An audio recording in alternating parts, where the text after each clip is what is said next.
Grimm's Household Tales, translated by Margaret Hunt, read by Paul Martin.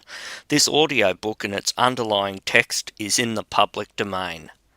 Number 55, Rumpelstiltskin.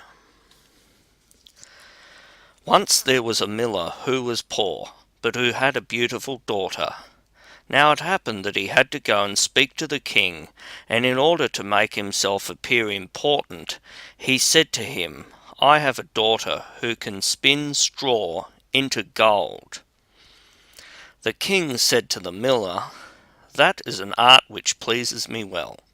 If your daughter is as clever as you say, bring her tomorrow to my palace, and I will try what she can do."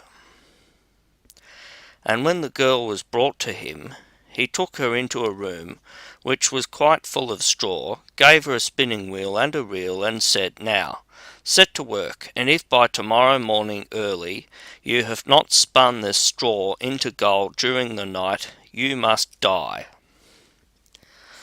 Thereupon he himself locked up the room and left her in it alone.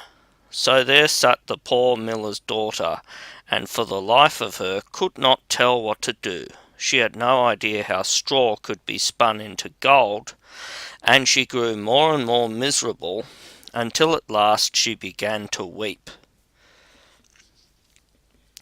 But all at once the door opened, and in came a little man, and said, "Good evening, Mistress Miller.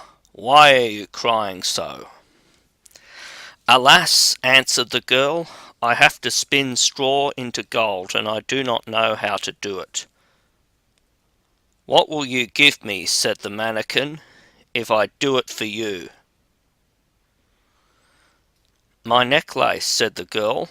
The little man took the necklace, seated himself in front of the wheel, and whir, 3 turns, and the reel was full. Then he put another on, and whir, 3 times round, and the second was full too. And so it went on until the morning, when all the straw was spun, and all the reels were full of gold. By daybreak the king was already there, and when he saw the gold he was astonished and delighted, but his heart became only more greedy. He had the miller's daughter taken into another room full of straw, which was much larger, and commanded her to spin that also in one night, if she valued her life. The girl knew not how to help herself, and was crying, when the door again opened, and the little man appeared and said, "What will you give me if I spin that straw into gold for you?" "The ring on my finger," answered the girl. The little man took the ring, again began to turn the wheel, and by morning had spun all the straw into glittering gold. The king rejoiced beyond measure at the sight, but still he had not enough gold, and he had the miller's daughter taken into a still larger room full of straw, and said, "You must spin this too, in the course of this night, but if you succeed, you shall be my wife." And he thought, "Even if she be a miller's daughter, I could not find a richer wife in the whole world." When the girl was alone, the mannikin came again for the 3rd time and said, "What will you give me if I spin the straw for you this time also?" "I have nothing left that I could give," answered the girl. "Then promise me, if you should become queen, your first child." "Who knows whether that will happen," thought the miller's daughter, and not knowing how else to help herself in this strait, she promised the mannikin what he wanted, and for that he once more span the straw into gold. And when the king came in the morning and found all as he had wished, he took her in marriage, and the pretty miller's daughter became a queen. A year after she had a beautiful child, and she never gave a thought to the mannikin. But suddenly he came into her room and said, "Now, give me what you promised." The queen was horror-struck, and offered the mannikin all the riches of the kingdom if he would leave her the child. But the mannikin said, "No, something that is living is dearer to me than all the treasures in the world."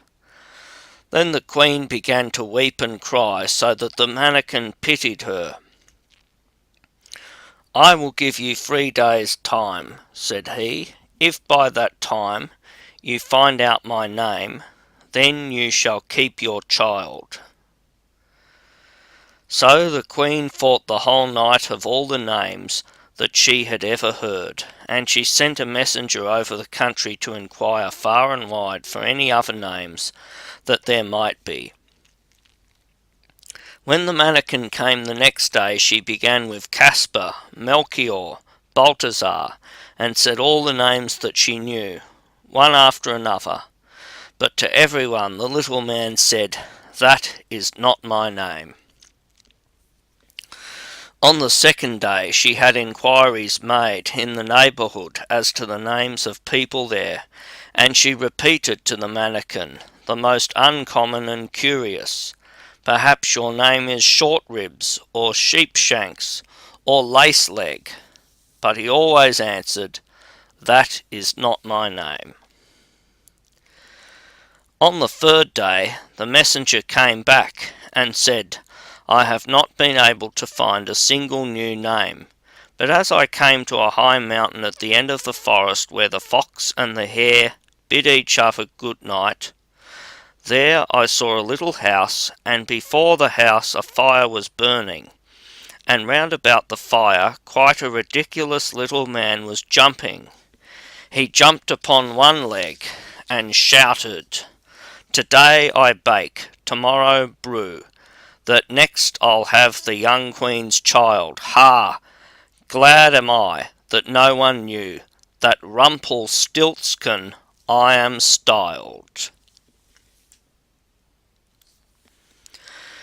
You may think how glad the queen was when she heard the name, and when soon afterwards the little man came in and asked, "Now, mistress queen, what is my name?"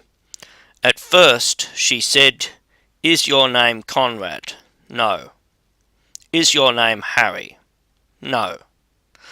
"Perhaps your name is Rumpelstiltskin?" "The devil has told you that!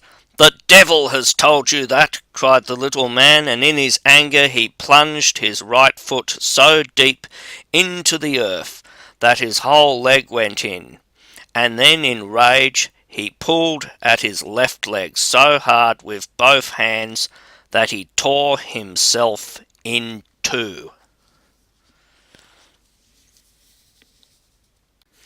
Grimm's Household Tales.